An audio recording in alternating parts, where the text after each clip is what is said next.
Bakit sa Thailand, Malaysia, Indonesia at Vietnam, malaya ang mga rider na mag-customize at mag-modify ng kanilang motorsiklo? Samantalang dito sa Pilipinas, bawal at mahigpit pa. Ano ba ang nakukuha ng mga bansang ito sa pagpapahintulot ng modification? At bakit hindi pa ganun dito sa atin? Alamin natin, sa Thailand, Malaysia, Indonesia at Vietnam, may malawak na kultura ng motorcycle modification. Pero hindi ibig sabihin nito na walang rules. May malinaw silang sistema ng inspeksyon at certification para sa mga parts at mods. Ibig sabihin, kahit gaano kaganda o kakaiba ang ginawa mo sa motor mo, basta pasado sa safety at emission standards ng gobyerno, pwede mo itong irehistro at gamitin sa kalsada. Kaya nagmumukhang malaya. Pero regulated pa rin. Ano-ano ang nakukuha ng mga bansang ito? Ekonomiya at trabaho.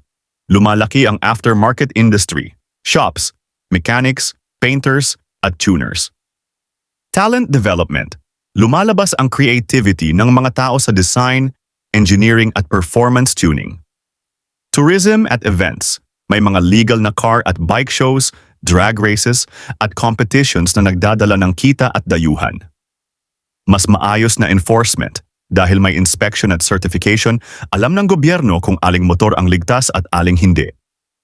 Samantalang sa Pilipinas ay default rule. Bawal ang major modifications. Bakit? Walang nationwide inspection system. Hindi matiyak ng gobyerno kung ligtas at environment-friendly pa ang binagong motor. Walang parts certification, maraming peke at hindi tested na accessories. Problema sa enforcement. Marami pa ring hindi rehistrado o kulang sa safety gear. Dahil dito, mas pinipili ng LTO at mga LGU ang mahigpit na regulasyon para makaiwas sa aksidente, polusyon at legal issues. Kung iisipin, hindi talaga walang pakialam ang mga kapitbansa natin. Mas maaga lang silang naglatag ng malinaw na sistema para sa modification, kaya nagmumukhang malaya.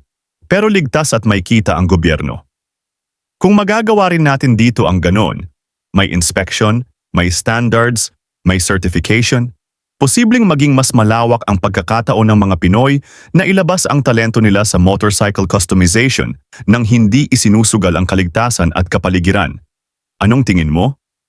Dapat bang gayahin ng Pilipinas ang sistema ng ating mga kapitbansa?